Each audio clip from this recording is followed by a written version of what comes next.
um, initially as soon as we throw the switch and a long time after. So there's a switch. Here is a resistor, and I'll put the capacitor over here. Alright, so just for the sake of some numbers here for you, let's say this is a 12 volt battery, and this is a 3, and most of the time you see these as kilo ohm resistor. So what would that be? 3,000? Yep. Okay. And then this capacitor is 2 microfarads. Okay. Now there are two conditions that we studied before, and that was when basically t equals 0 or time is very small. And I'm going to make very really big because it was very, very small. Yes, a very, very small time. So if we close that switch there, so there's a complete circuit, while the capacitor is uncharged, it's just like an empty space sitting there waiting for charge to come build up on it. It behaves like a wire. The capacitor behaves like a wire. So, what would be the current through the circuit? It'd be the voltage of the battery divided by the resistance. Because for the initial time, the capacitor has so much space that current does flow through the circuit. But not through the capacitor. Current flows through the resistor. There we go. So in our case over here, the current would be what? 12 3,000ths. What would that be?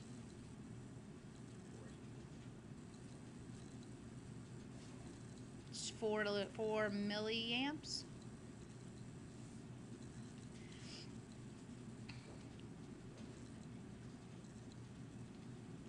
But a lot of times we'll see them as milliamps. So I want you to be familiar with that. Okay? Now, after a long time, so T is very large. When time is very, very large, what has happened to our capacitor?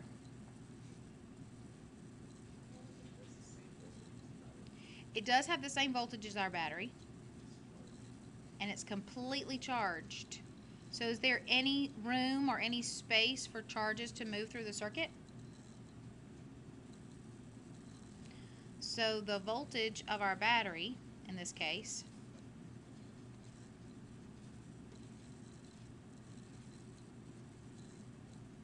the voltage of our battery is the voltage across our capacitor.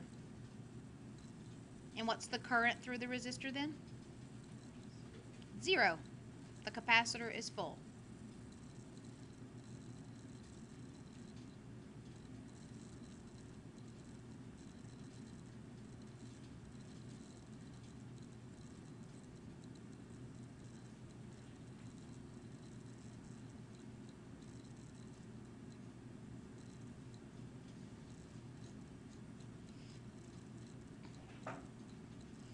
So what would the charge stored on the capacitor be? Ooh. Do you remember how to find the charge stored in a capacitor? Q equals CV. So the charge stored in the capacitor would be the capacitance times the voltage across the battery, because the voltage across the battery is the voltage across our capacitor, because there's no current through the resistor, so there's no voltage across the resistor. V would equal 0 times 3,000, which is 0. So again, I tried to pick some nice numbers, so that would be what, 24 microcoulombs? 2 times 12. What happens in the middle? Well, if you think about it, the voltage on the capacitor over time, okay, would have to go from 0 to something. But how does it do that? Well, in the beginning, would the voltage increase quickly? It's like, I think of a capacitor as being like an empty theater or an empty auditorium. When people start first coming in, there's plenty of space and the line moves quickly and people fill in their spots. But as it gets full, what happens to the speed of the people going into the auditorium? It kind of slows down, okay? So it's kind of like this changing exponential type curve as it fills up. So then what do you think would happen to the current through the resistor over time? So if this is the current through the resistor, what did it start out? At t equals 0, was the current really big, really small? What was it? So it was really big to begin with. And then much, much later time, what was the current? 0. Well, how do you think it got there? Think it was a straight line? Think it was like this? Did it decrease quickly and then decrease slowly, or did it decrease slowly and then quickly?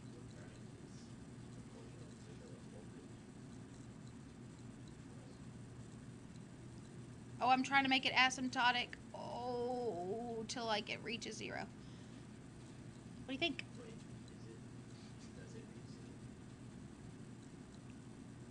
I guess technically not 100% 0, but really, really small.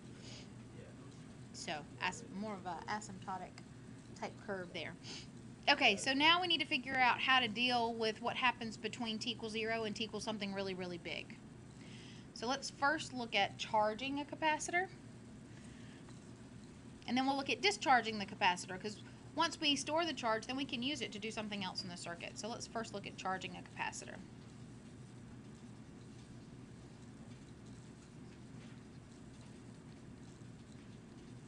All right, so I'm going to scoot up just a tad.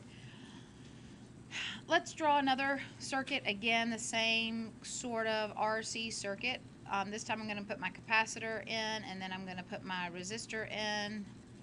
Then I'm going to come back around so that I have a complete circuit. Oop, I need a switch in here because we have to have a switch.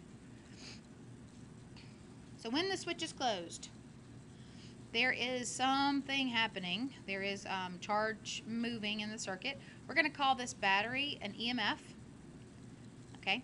The capacitor will be C, and the resistor will be R.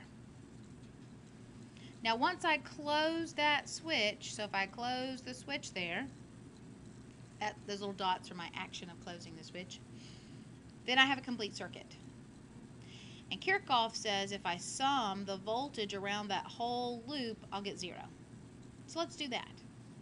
Let's start with the battery. There's a voltage gain in the battery that's equal to the EMF of the battery. But then there's going to be a voltage loss across the capacitor because the capacitor is charging up. So there is a loss there. So we're going to lose I'm going to call it VC for the voltage loss across the capacitor. And then what happens across the resistor? Do we lose some voltage there too? Yep. Minus the voltage across the resistor. I'm going to represent with VR, and that will equal 0. So what is the voltage across the capacitor? If Q is equal to CV, then V is equal to Q over C. So when I sum the voltage across this or through this circuit, I have an EMF minus Q over C for the capacitor. All right, and then minus, what's the voltage across the resistor? V equals IR, and that will equal 0.